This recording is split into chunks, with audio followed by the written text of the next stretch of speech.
Hello, I like to make an introduction regarding the different possibilities to create a test certificate direct on the SIKA TP Premium.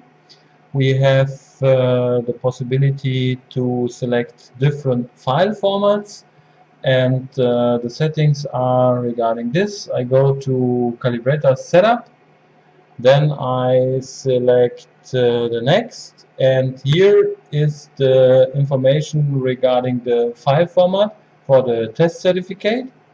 If I select this, as you can see, I have the possibility to select a PDF format or an Excel format. So this is Excel and this is a PDF format. I confirm my selection, in this case Excel. I confirm, go back to home screen, and then I can start my test task.